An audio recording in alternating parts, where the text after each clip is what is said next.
है कि पुष्कर में यादव धर्मशाला में चल रही भागवत कथा के 5वें दिन कथावाचक आशुतोष जी शास्त्री ने कहा कि पुष्कर सभी तीर्थों का गुरु है। पुष्कर तीर्थ में कथा करवाने वाला और सुनने वाला करोड़ों जन्मों का उनका फल मिलता है। यानी कि जो करोड़ों जन्मों में अच्छा कार्य करता है वही पुष्कर तीर्थ में कथा करवाता है। उन्होंने कहा कि भगवान का नाम लेने से सब मोह माया से दूर हो जाते हैं और उसको मुक्ति मिल जाती है, तो वही माया का चक्कर में आदमी फंस जाता है। इसलिए भगवान की शरणों में रहना चाहिए।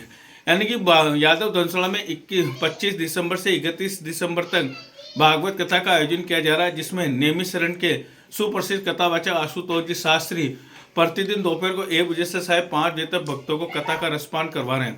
वहीं प्रतिदिन भगवान की विभिन्न रूपों की झांकियां सजाई जा रही हैं, तो वही भगवान के भजनों में भक्त जमकर झूम रहे हैं। मैं अनिल कुमार पारासर, बदलता पुष्कर संपादक। हरि बेचारा बरस रहा है, हरि बेचारा बरस रहा है। अरे बहुत हुई अब हार गई मैं, बहुत हुई अब हार गई मैं, क्यों छोड़ कन्हैया सवैया ले चल परली कन्हैया ले चल परली पार सवरिया ले चल। हमारे बीच हमारे अनिल भैया पधारे हैं, बहुत बहुत आपका। अभी रिटायर हुए हैं तो अपनी कथा चल रही है महाराज। अपने बाद में ठाकुर जी बहुत जल्दी आपको सब देने वाले हैं। एक बार जोरदार ताली बजाकर। पहले तो उनका मन था कि रिटायरमेंट पे अपन जयपुर में करवाएं, फिर अब भैया का मन हो रहा है कि गुरुजी आशीर्वाद दीजिए कि पुष्कर में ही कराओ। उनका ये भी अच्छा है भैया, पुष्कर में हो जाए। पुष्कर महाराज के चरणों में प्रणाम करते हुए, भागवत भगवान के चरणों में प्रणाम करते हुए, अपने अपने माता पिता, इष्ट देवता, कुल देवता, स्थान देवी देवताओं के चरणों में प्रणाम करते हुए, भास्कर रामन स्वामी जी महाराज के चरणों में प्रणाम करते हुए, इस भूमि के चरणों में प्रणाम करते हुए, हनुमान जी महाराज भूतान भगवान के चरणों में प्रणाम करते हुए भागवत जी में प्रवेश करते हैं। बोले भागवत महापुराण की, बोलो कृष्ण भैया लाल की। भागवत जी में प्रवेश करने से पहले आप सभी लोग अपने अपने माता पिता और पितृश्वर देवी देवताओं का ध्यान करेंगे कि वो इस भूमि पर प्रकट होकर के, दीप प्रज्वलित होकर के इस कथा को सुने और वैकुंठ को वास करें। और सज्जनों, इस कथा पर हमारा कोई भी अधिकार न हो करके समस्त द्रव्य हमारे पितरों को प्राप्त हो। परम मंगल में परात्पर अखिलेश्वर करुणावरुणालय भक्तवांछा कल्पतरु तंज विनिंदित पीतांबर धारी बाल कृष्ण लाल की वांग में प्रतिपूर्ति। भगवान ने कहा था आप मुझे गोकुल पहुंचा दो। नंद की पत्नी ने इसी समय कन्या को जन्म दिया है, हमें ले जाकर वहां सुला दो, उस कन्या को यहाँ ले आओ। तो बाबा भाई लेकर के गए थे। वासुदेव जी गोपाल को लेकर के आए। नंदरानी यशोदा के महल में प्रवेश किया। नंदरानी घोर निद्रा में सोई हुई थी। सज्जनों, वासुदेव जी लाला को सुला करके कब अदला बदली करके चले गए, काऊ को पता ना चलो है महाराज, नहीं चला। भगवान को जब लेकर के आए थे तो सारे ताले खुल गए, सारे बंधन खुल गए महाराज, खुल गए सारे ताले। वह क्या बात हो गई। और जब से जन्मे कन्हैया करामात हो गई। बादल छाए, उमड़ाए, बरसात हो गई। और जब से जन्मे कन्हैया, मूसलाधार बारिश हुई थी महाराज। कब सुलाकर चले गए पता नहीं चला। और जब उस कन्या को लेकर के आए सज्जनों, सारी हथकड़ियां लगने लगी, सारी बेड़ियां लगने लगी। क्यों? देखो सज्जनों, जब व्यक्ति नारायण के पास में जाता है तो वो सारे बंधनों से मुक्त हो जाता है, छूट जाता है। और जब माया के पास में जाता है तो बंधनों में बंध जाता है, क्योंकि माया ही बंधन का कारण है महाराज। ये तो माया है महाराज। नारायण को पकड़े थे तो महाराज छूट गए, और फिर माया को लेकर के आए तो बंध गए महाराज।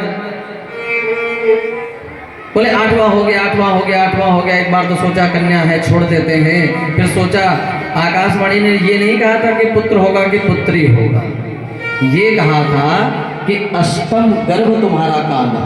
अब 8वां गर्भ कोई भी हो सकता है। हो सकता है कल से कन्या के कल एक पुत्र हो और मेरे जीवन का अंत कर दे। तो उठाया, उसको भूमि पर धड़ाम से पटक दिया। 4 भुजाएं धारण करके वो माया देवी प्रकट हो गई। बोले अरे दुष्ट, मेरे जैसे मेरा अपराध बालकों को मार करके तुम्हें क्या मिला? तुम्हारा जो शत्रु कृष्ण है उसने तो ब्रज में अवतार ले लिया है। कंस ने कहा भैया कहाँ लिया है? बोले ये नहीं बताऊंगी लेकिन ले लिया है। और वो माया देवी वहां से अंतर ध्यान हो गई। और वो माया देवी का मंदिर कहाँ बना है? माया देवी का कहाँ बना है? नेपाल में। नेपाल जाओगे ना, नेपाल में माया देवी का मंदिर है। नेपाल को गया है? गए ना? माया देवी का मंदिर दर्शन किए? वहां पर शक्तिपीठ भी है, वागेश्वरी, नेपाल में। पशुपतिनाथ जी तो हैं, पर शक्तिपीठ भी है महाराज, नेपाल में भी है वागेश्वरी।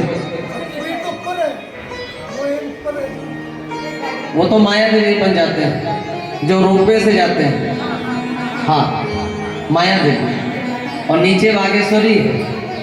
हाँ, और नेपाल में ही मुक्तिनाथ जी का मंदिर है, जो अपने उत्तर भारत में 4 वैकुंठ है, उसमें मुक्तिनाथ जी भी वैकुंठ है महाराज। वो भी अपन प्लेन से ऊपर जाते हैं महाराज। तो माया देवी का मंदिर वहाँ पर स्थापित हो गया सज्जनों। अपन गए थे तो बताया था भाई यहाँ पर ये माया देवी का मंदिर है।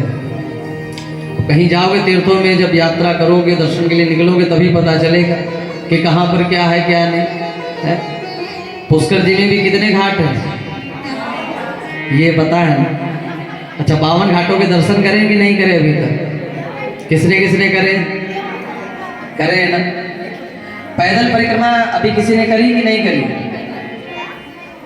करी है ना पैदल? पुष्कर जी ये भागवत में करी कि नहीं करी? अब 5 परिक्रमा कर क्या बात है। पैदल पुष्कर आदि के नहीं, आपको तो समझ होगी। देखिए शरीर जब नहीं है ना तो कोई बात नहीं है, अपन खड़े होकर वहीं से परिक्रमा कर लें तो भी ठीक है। तो पुष्कराज की तो पैदल परिक्रमा करना चाहिए महाराज। गुरु की भूमि है और पुष्कराज जी महाराज ब्रह्मदेव की कृपा जिसके ऊपर हो जावे, कहते हैं ना गुरु बलवान तो चेला पहलवान। ये गुरु जी की भूमि है महाराज। इस भूमि पर पुष्कराज महाराज की कृपा, ब्रह्मदेव की कृपा हो जाए, पता नहीं आपके भाग्य में क्या लिख देंगे। पता चला अगला नंबर आप ही का है कथा का। भाई ऐसी कृपा कर दें। देखो रुपया पैसा मिलना कोई बड़ी बात नहीं, ये भगवत कृपा मिलना बड़ी बात है। ये अपने को मिल जावे, ये एक बार हमारे जीवन में आ जावे तो समझ लेना कि हमारा जीवन सार्थक हो गया। हाँ, पुष्कराज की पवित्र भूमि पर बैठ करके 7 दिन तक कथा सुन रहे हैं। भाग्योदयन बहुजन्म समर्जितेन सत्संगमम च लभते पुरुषो यदा। ये हमारे एक जन्म के पुण्य नहीं है जो यहाँ पर बैठे।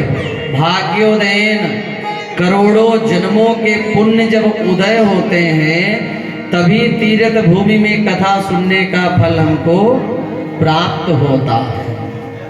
करोड़ों जन्मों के भाग तब इस भूमि पर बैठ करके सुन रहे हो कथा हमारा। हाँ,